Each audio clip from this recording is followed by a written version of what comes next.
Hi and welcome. This podcast, Life Success Pod with Matt and Nat, was created with the intention to help you create holistic success in every important area of your life.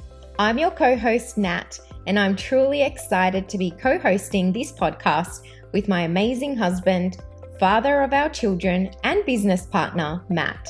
With over 2 decades of experience in mindset, personal development, and the health and wellness industry, both of us have also been personally trained and mentored by the late and legendary Bob Proctor.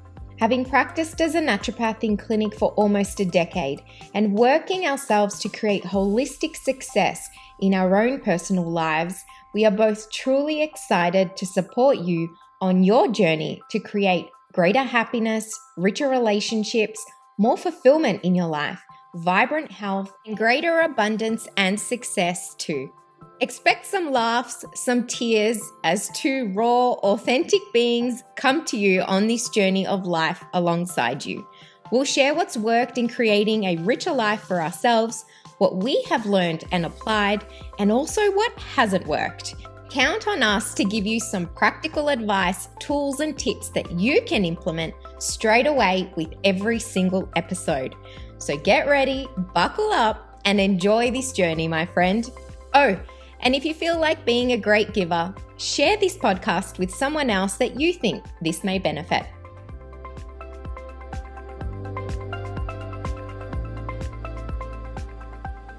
Hello and welcome to another episode in Life Success Pod. This is Nat and I am joined by my co-host, Matt. How are you? I'm wonderful. It's great to be here. How are you? I'm great. Thank you. Well, today we have an interesting topic, and by no means am I going to put my hand up and say I'm an expert in this area. But at the same time, there is a lot that we have learned. We've failed a lot. We've learned a lot, and we've created success, I believe, in this area too. We're still learning, and that is parenting. The tone. That's just an interesting topic. It is. Well, we have spoken before about relationships, and more importantly, in that one, it was with a partner. Yes. But today, it's with our children, and I believe it really is a holy encounter. Like our children are mirrors and reflectors and teachers and hold us to a higher standard if that's what we choose to see it as, a beautiful relationship of growth.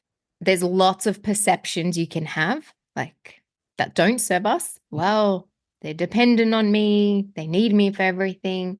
Or what if it's about growing together? You know, how do you see this relationship as a parent? What perception do you really have about it?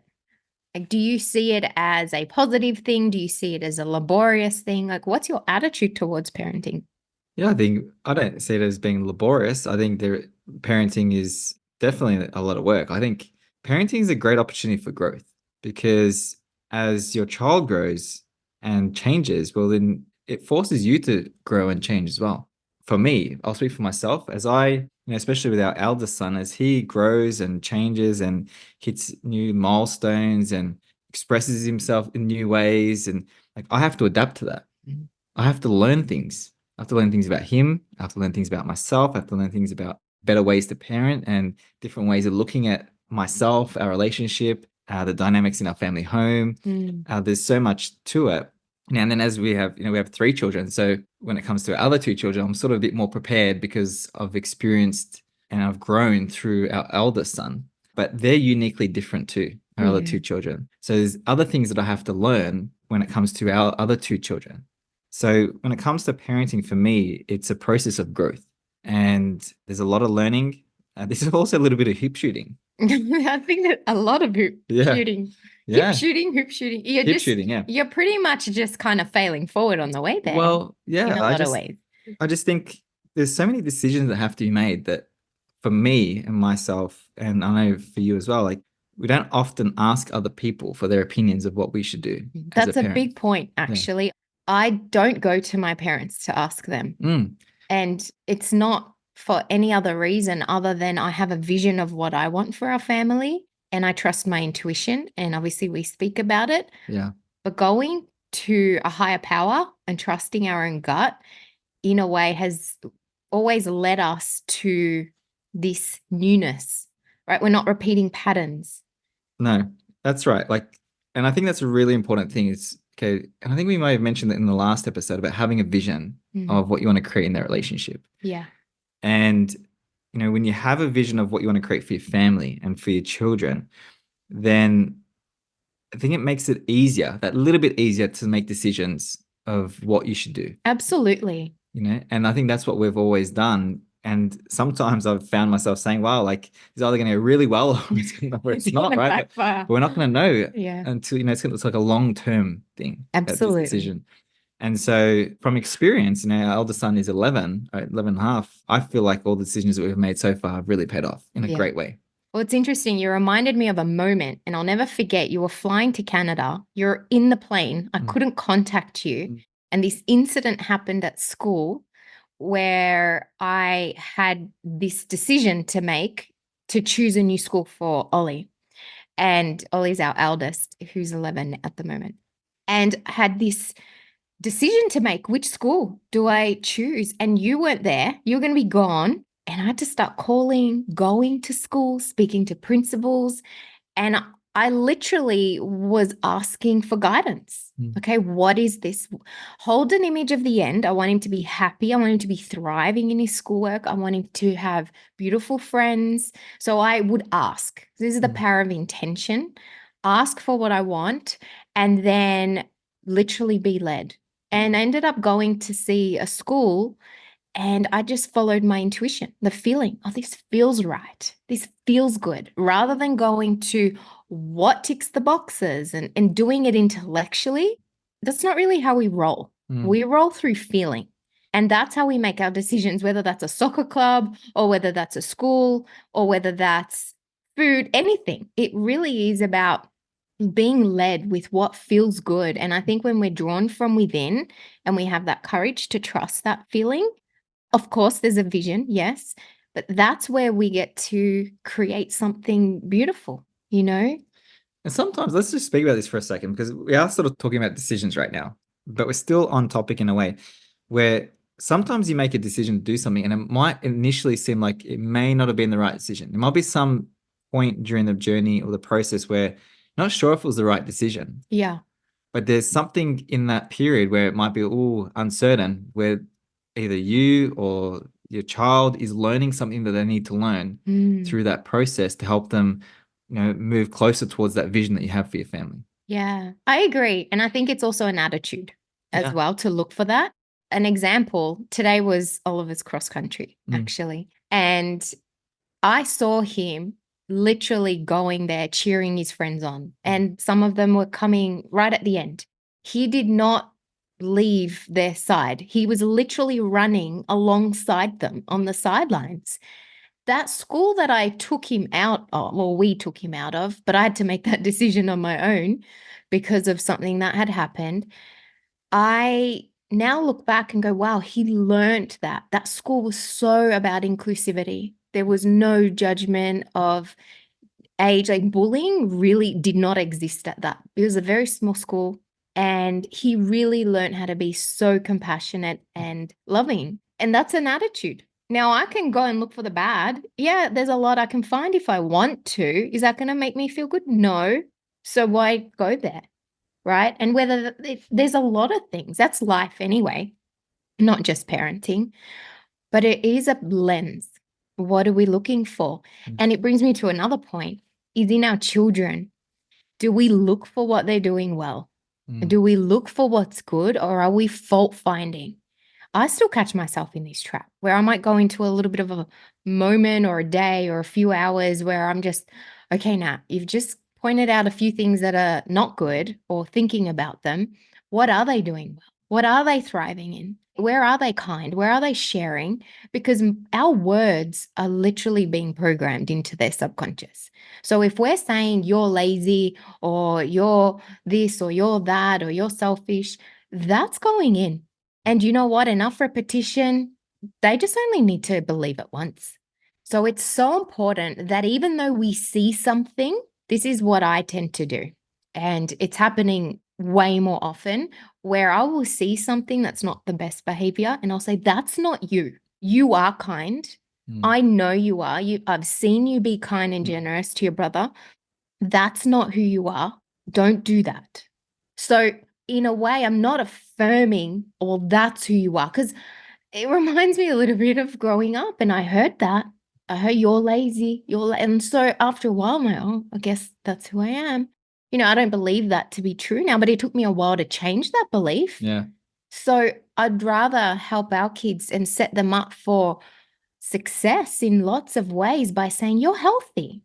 And even if they say, oh, I'm not this or I'm that, like, no, that's just for the moment. It's not who you are. Do you know what I mean? Yeah, absolutely. It's just the behavior. Absolutely. And they're not their behavior. No. It's not who they are. And I think you touched on something, and I want to just expand on it a little bit more, because I think for our listeners, this is a really, really important point. Like, your environment, the child's environment that they grow up in, plays the biggest part in who they become. And the family home in their early years is that environment. Yeah. And so you want to create an environment, and just be very, very mindful of, like you're saying, the way you speak to your children, the way you speak around your children. Might not even be to your children, but around your children, whether it's to your friends, whether it's to your partner, because that is all going straight into their subconscious mind. They are literally being programmed in that environment. Okay, there's two ways we get conditioned or programmed. I'm talking about beliefs and habits. And the first way is through genetics, and the second way is through environment. Yeah. And we have control over the environment. Not always, because sometimes we're in an environment where we don't have control. There might be at a relative's house or a friend's house, and there's a lot of things going on that we don't have control of. But at the end of the day, we can still remove ourselves from those environments if they're not conducive to the kind of people that we want our children to become. Yeah. Right? And so it's really important that we're very mindful of the environment we're creating, what the kids are watching, listening to, what they're playing on. And sometimes it can be really easy just to put them in front of a screen. If you're really, really busy, you just want to put them in front of a screen. But hang on a second, what are they actually being programmed with now? Yeah. Because they're being programmed. Okay, they are being programmed by that TV, that show, whatever it is that they're watching. How they're talking. The iPad. Yeah, everything. And this was a huge thing we noticed when we were a little bit more loose with screen time. And I mean, it's been a few years now. We don't watch, the news is not on in our house. It hasn't been on for over 10 years. Do you reckon 10 years? No, we haven't. Well, that's a long time. Yeah. We don't listen to it on it's funny, the kids automatically, if they're in the car and the radio's on, they just turn it down straight away because we play our own music. We're going to listen to our own podcast or something else that's educational. So they're not being inundated with this negativity. I think that is the number one thing to do for a happier, healthier home, not just emotionally, but mentally and physically, because negativity gets expressed in the body as sickness. So the best thing anyone can do is don't listen to it. And if someone goes, oh, but don't you want to know what's going on? What if it's important? If it's that important, I'll find out. Trust me. And the other thing here is screens. So the thing with screens I noticed was, wow, as soon as they got off, it's like a come down. It was literally like watching a drug addict come down from something. And it wasn't while they're on the screen. This is the interesting thing. The screen is just a blocker of emotions. So if even the body needs to go to the toilet, you're completely disconnected from it. Body's hungry or you're feeling this emotion, it's like a numbing agent. And so the minute you take it off, all these emotions and connections are happening all at once. It's difficult to process, and a child has a tantrum. Yeah. And we were dealing with that. We're like, whoa, no more. And it's been a weaning process because someone asked us, what have you done to reduce screens or eliminate them essentially? And the truth is we work on screens. We have a company. We're working on laptops. We record videos, things like that. But we are very clear. We're saying we're providing service or we're learning. So we do allow, like I give an hour on a weekend, like you have some free time, but it's got to be purposeful in some way. And there's no violence. You cannot watch anything like that. Even the movies, I know, because whatever they're watching is going in. If it's silly, if it's lowering their brain cells, No, if it's raising their vibration and empowering, and if we watched movies that were faith-based movies, they were inspiring, true story movies that had purpose behind them. We don't even do that anymore. We'd rather now sit without the TV. The TV's out of our lounge, right? And we sit and we have candles and dance and have a cacao and Play the guitar. or have a bonfire or read a book. Just do something so much more nourishing and soulful. And it's connecting. It's soulful. Yeah. So it's connecting. And so the screens, it's been in a lot of ways somewhat cold turkey. Like we would just go, nah, that's it. And that's how we roll. The minute we become aware of something, the decision's made. We know there's going to be an effect, but we're prepared. I think, circling back to that first question you asked me about, my thoughts or perception on parenting and it being laborious, possibly laborious. I think that's the laborious part. Yeah. That's where it's hard work. Like, I think it'd be really, really easy to be a parent who just lets their kid do whatever they want. But initially, now, short term. Initially. Yeah, I was going to say. But eat what you want, watch what you want, do what you want, short-term gain, long-term pain. Yes. But if you're trying to put certain standards and help them become, I guess, raise them as a certain type of person. Yeah. In a certain type of way. And they resist that because their friends aren't doing that or their friends are doing something that they're not allowed to do. That can be hard work. Yeah. Because they resist. And you know what? They can feel left out. And I hear that. Even after soccer training, it's so beautiful when the parents have a business with slushies and everyone was going to have one. And I said, no, you just worked out. You put all this effort into all your training to go and have sugar and coloring after training. I don't think so. And it was fascinating because it's not that the guilt doesn't come, because I feel like the doubt comes in too. Am I doing the right thing? Just let him, like this voice, like just let him. And it's like, no, remember his goal. This boy who's 11 wants to be an elite athlete. I'm taking that very seriously. So I am going to make sure that I'm holding him to that standard, even if he's not in the moment. And so from that, this is what was interesting. At the next games, when they were having Powerade, the manager caught on to how health conscious we are. She got him a coconut water. And you know what? He was drinking that coconut water, and then we bought a bag of apples instead of lollies and treats. And Ollie asked the manager if they could not eat the lollies during the games because he didn't want to have a sugar low during the game. And they didn't. And the mum came up to me and said, wow, that is so inspiring. What's he drinking? Show me. What's his coconut water? He's inspiring them, but it's not by accident. And we have to go through that resistance. And that, like you said, that's the laborious part. It's emotionally taxing. But here's the thing. Then we've got to process that emotion. So that's why we go work out. That's why we do breath work. That's why we go meditate. We go and do fasts or intermittent fasts to challenge our mind, because we know what they're going through. Yeah. And this is the thing, like we don't tell them that they have to do something and they're seeing us do the opposite. Yeah. So we are leading by example. That's it. If you want your child to do something, lead. I had another question that was asked, how did we get our children into gratituding? Well, we started gratituding in the mornings when the sun was rising. Ollie would come up and watch us, sit with us, and then we'd ask him, what are you grateful for? It was an introduction, but it starts with us. And I think it's just been happening for so many years. Before they go to sleep, we just ask them, what are 3 things you're grateful for? Or what would you like to thank God for today? And so that just becomes a habit, just becomes the way that they just think that's the way it is. Yeah. And it is. And now they ask for it. We went camping and they asked for it. It's so beautiful. And now Ollie, he writes it. I've bought a few gratitude journal books for them and some were overwhelming, but he's now fallen in love. It's a 3-minute one. And he has not, I think he may have missed one day in a whole 4 months. He's done so well. And I don't have to tell him anymore. Like, it's not even a thing. He loves it. He looks forward to it.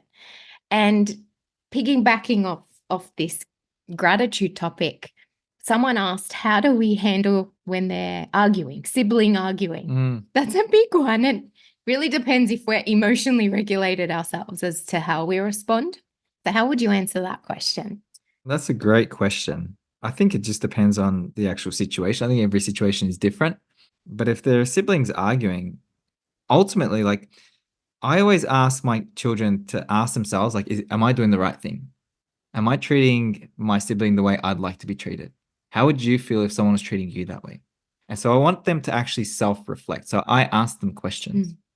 So then they can see their own actions for themselves Yeah. and put themselves in their siblings' shoes and have a bit more empathy. Yeah. Absolutely. And I think it's communicating. It really is. It's about understanding and making them feel heard and seen, number one, and then helping them come up with a solution. And if they can't, giving options. Well, what if you did the cubby house like this? Or what if you did? So suggestions as well. So there's a compromise. You know, one thing that I learned, actually, I watched this on Instagram and I started applying it, is if one of the kids has had a little argument and they've come to me sad or upset because someone said something, someone did something, and they're sad, I ask them, how do you feel right now? Because XYZ happened. Oh, it hurts. I don't feel good. It hurts me. So it's really important we don't do that to others. And that is something that is a lesson in itself. Yeah, let's not say mean things, or let's not hit each other, or whatever it is. But how does that feel? And to be on the receiving end, because then when you know it's what it's like to be on a receiving end, you go, yeah, I don't want to do that. So yeah, I guess it is about helping them to learn through experience. To learn. Yeah, absolutely. And we try to create a safe space, calm, harmonious space as much as we can. And it's all intentional. The energy, the music that's in the home.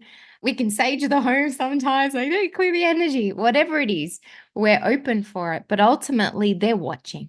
They're watching what you're doing as a parent. They're watching as a husband and wife how we're interacting. They're watching when we're affectionate. They're watching how kind we talk about each other behind each other's back. That's them learning how to be a human. Yeah. And I think sometimes, like, if a child's having a meltdown, the thing that they really need is just for you to be there with them and sit with them and maybe even just give them a hug. Yeah. Now, I just think of our kids, and like, if they're having a meltdown, it's like, just give them a hug. Just hold And sometimes them. they don't want you to come too close, and that's okay. You can respect that too. Yeah. But a lot of the time, just a hug will diffuse them. Their energy just sort of Need to release something. Yeah. Yeah. I've noticed that when they're going through, we call it a purge, I guess, and something's shifting in the family, maybe paradigms shifting. We all tend to go through some form of purge, and everyone expresses it differently. And sometimes it's go scream in your pillow, like go for it, just do it safely, or go punch that. I literally got a boxing bag for that. Release it. I ended up using it. So get it out. Go for that run. Go on that little mini tramp is such a great one too. Just jump it off, you know? So there's so many ways to release that emotion. And it's important to not react to tantrums, but understand what's actually happening. Yeah, look, I think if we are reacting to their tantrum, and if you're raising your voice and yelling, well, they learn from that. So they think if there's something going on that I don't really have control of outside of myself, then I have to yell. I have to raise my voice. I have to, et cetera, et cetera. So they are learning from the way we respond to what's happening in the environment. Yeah, and this is where we're going to really be mindful, once again, of the environment that we're creating and the part that we are playing in that environment. Absolutely. And ultimately, words are powerful, but actions teach. And I've just got another question that someone has asked us on food. Do our kids eat what we eat? I think you should answer that. Because I tend to cook most of the time. Well, I do cook. No, you do cook. You do. I'm very, very impressed with your cooking now. Getting better. Yeah. Actually, I should say the first time you cooked something, we were joking about this at the table. Matt made me scrambled eggs, and literally scrambled eggs. No salt, no pepper, no milk, no cream, no nothing. But we've come a long way. That was a very long time ago. It was. That's why growth, you know. I was still a kid back then. You were. So when it comes to food, Ollie, like that, they don't tend, you know what, I will just say this. Oliver does not love olives, tomatoes, and mushrooms. And so I will add them in after, or take his meal, his sauce aside, and then add it into ours. So I don't cook separate meals for the kids. We cook the same meal for all of us, but I am acknowledging that maybe they don't love a certain food. Like, Eli doesn't love eggplant. All right, just take it out. So I'm teaching them to still keep trying things. Like, I'm not just saying, well, that's out of your life forever. Yeah. No, maybe today you feel like it. Yeah. I'm still hopeful, Folly. Yeah. Today, the mushrooms, 10 years later. But, I don't actively go and make separate meals. No, because it's unity, And another thing to add is before our meals, we've introduced this probably the last year, maybe. We say grace.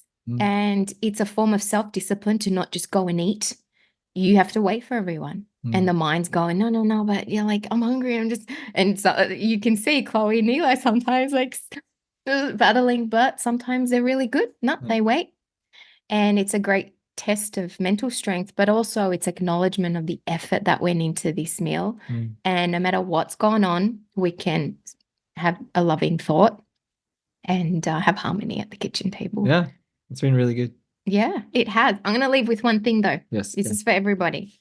Whenever you meet anyone, remember it is a holy encounter. As you see him, you will see yourself. As you treat him, you will treat yourself. As you think of him, you will think of yourself. Never forget this, for in him, you will find yourself or lose yourself. I love that. That's with any relationship. That's so good. All right. I've loved today. And until next time. Thanks, Matt. You're welcome.